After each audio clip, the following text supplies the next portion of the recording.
nggak pemirsa yang satu ini sebutannya apa yo? Ini adalah terrarium pemirsa, alias pemanfaatan ruang tanam di dalam kaca. Lucu dan bagus kan pemirsa terrarium ini? Kali ini kita akan membahasnya bersama Belasvina Terrarium pemirsa. Halo pemirsa Panorama, buat pemirsa yang punya hobi berkebun atau yang update banget nih soal hal-hal yang kekinian, coba simak yang satu ini pemirsa. Namanya terrarium, yaitu menanam tumbuhan di dalam media kaca. Apalagi media kaca yang digunakan berukuran mini pemirsa. Nah, gimana sih keseruan menanam di terrarium ini? Simak liputan Panorama berikut ini.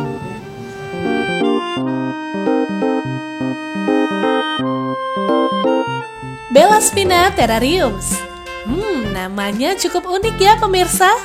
Kata pemiliknya sih, Belasvina itu bahasa Latin yang bermakna cantik dan berduri. Wah, Belasvina Terrariums ini dirintis sejak 2 tahun silam, tepatnya di pertengahan 2015. Bisnis yang cukup unik ini berlokasi di Jalan Jogokarian 12B RT 34 Mantri Jeron, Yogyakarta. Atau bisa langsung kunjungi Instagramnya di bella_spina.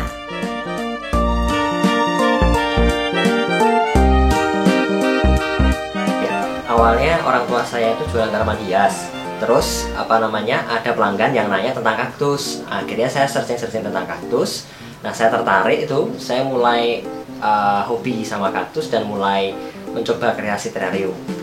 Terrarium itu sebenarnya seni menanam tanaman dalam wadah kaca. Itu dulu awalnya dari Inggris, udah populernya dari sana. Lalu dari ilmuwan yang ada di Inggris itu kemudian sama bangsawan itu tertarik sama seni terrarium. Akhirnya karena sudah terkenal di kalangan bangsawan, cepat menyebar ke seluruh dunia hingga sampainya ke Indonesia juga. Yang bagus itu biasanya jenis-jenis kaktus, lalu jenis-jenis sukulen. Kalau untuk spesifiknya seperti jenis Haworthia, Gymnosilicium, atau jenis-jenis Echeveria itu bagus untuk dijadikan terrarium.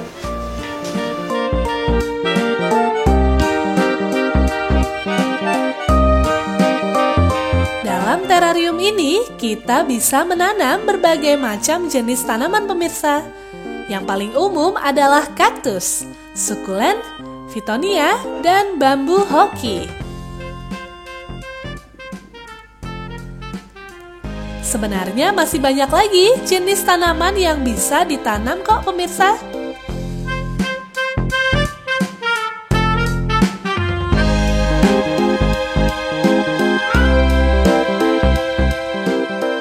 Di dalam terrarium ini dibutuhkan beberapa bahan pengganti media tanah agar tumbuhan bisa tumbuh dengan baik di dalam kaca. Lapisan paling dasar itu kita pakai batu, bisa pakai batu kali atau pakai batu hias yang banyak dijual di toko-toko tanaman hias. Nah, untuk batu itu fungsinya agar air bisa netes terakhir itu di batu itu, sehingga tidak istilahnya itu ngendon di tanah. Karena kalau air terlalu banyak kandungannya di tanah, nanti akar tanamannya bisa busuk. Nah, setelah lapisan batu tadi, baru kita kasih pasir silika untuk aksen warnanya biar menarik. Setelah itu kita kasih areng. Areng itu untuk menetralisir tanah supaya zat-zat berbahaya dalam tanah itu tidak masuk ke tumbuhan, tapi terserap ke arangnya itu tadi. Setelah arang tadi, kita kasih media tanam berupa campuran pupuk kompos, tanah, dan sekam bakar. Lalu setelah itu kita tanam kaktusnya.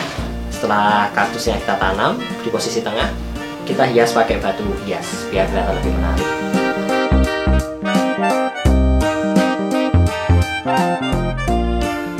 Media alternatif pengganti tanah dan susunan dalam terrarium seperti batu zeolit, batu kali, dan pasir silika warna-warni bisa didapat dengan harga Rp5.000 hingga Rp20.000. Sedangkan gelas kaca sebagai wadah terrariumnya bisa dibeli dengan harga Rp5.000 hingga Rp100.000 pemirsa.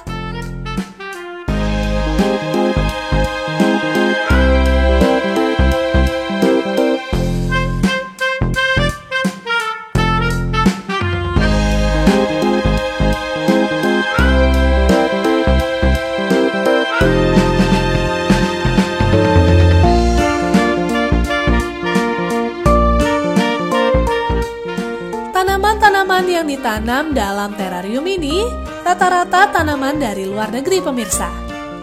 Seperti dari Amerika Latin, Korea, Amerika Serikat, hingga Cina. Terarium itu fungsinya juga untuk menyerap polusi, kayak gitu. Seperti tanaman kaktus itu bisa untuk menyerap polusi udara.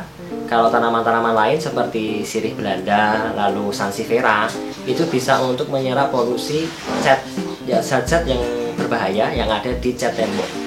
Bisa juga untuk menyaring polusi akibat asap rokok. Oh ya, ini jenis terarium yang populer di Villa Spina karena ada variasi pasir silikanya yang membuat warna-warninya jadi lebih bagus. Sampai sekarang respon pasar bagus, terutama anak-anak muda sekarang gemar menanam. Jadi kami juga ada hashtag menanam itu kece. Jadi kami mencoba untuk membuat anak-anak muda suka menanam, mulai dari tanaman yang ada di dalam rumah, contohnya terarium. Oh iya, jadi hashtag menanam itu kece itu adalah gerakan yang kami buat agar anak-anak muda itu suka atau gemar untuk menanam. Jadi menanam sebagai suatu kebiasaan agar Indonesia ini semakin hijau, dimulai dari generasi muda. Harapan kedepannya agar semua orang di Indonesia, terutama anak-anak muda, lebih suka menanam, sehingga menanam itu jadi suatu kebiasaan, bukan sekedar kebutuhan atau kewajiban, tapi sudah menjadi kebiasaan yang baik untuk dilakukan anak muda di seluruh Indonesia. Keren toh pemirsa? Ayo mulai menanam pemirsa. Seperti kata owner Villa Spina, menanam itu bikin awet muda.